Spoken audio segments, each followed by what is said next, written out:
Every 10 minutes, someone is added to the organ transplant waiting list. And every day, people die because the organ they desperately need never arrives. Take Maria, a 12-year-old girl born with a rare liver condition. Doctors told her family that only a transplant could save her life. But as weeks turned to months, and months turned to years, her condition grew worse. The family's hope was tied to a cruel reality. Someone else would have to die for Maria to live. This is the heartbreaking truth of organ transplantation. There are never enough donors. The waiting lists are long, and even when an organ is found, there's still the risk of rejection. But biomedical engineers believe they may have found the answer, not by finding more donors, but by building new organs from scratch.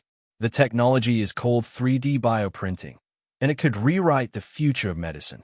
Unlike ordinary 3D printers that use plastic or metal, these machines use living cells as their ink. Scientists collect a small sample of a patient's cells, grow them in the lab, and then load them into the printer.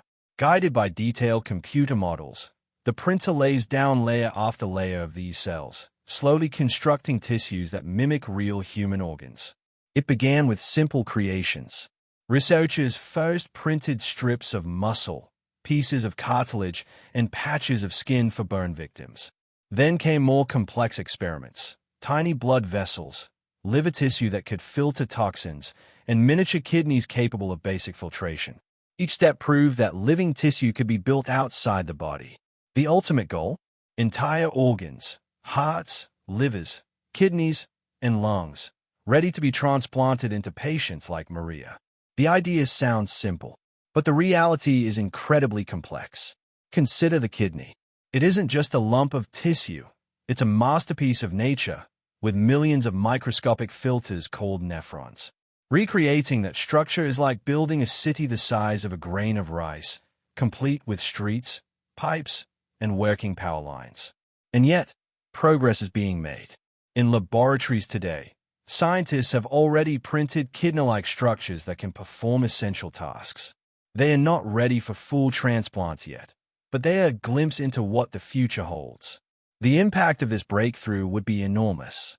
Right now, there are more than 100,000 people in the U.S. waiting for an organ transplant, and millions more worldwide. If bioprinting succeeds, those waiting lists could vanish. No more desperate appeals. No more families watching loved ones slowly fade while hoping for a miracle. Instead, every patient could receive an organ made from their own cells. No rejection, no waiting, no compromise. But like all revolutions, this one comes with questions. Who will be able to afford these printed organs? Will they be available only in the wealthiest hospitals, or will they reach the villages and towns where transplants are now impossible? And what happens when technology advances to the point where we can print not just replacement organs, but enhanced ones? Stronger hearts, more efficient lungs, longer-lasting livers.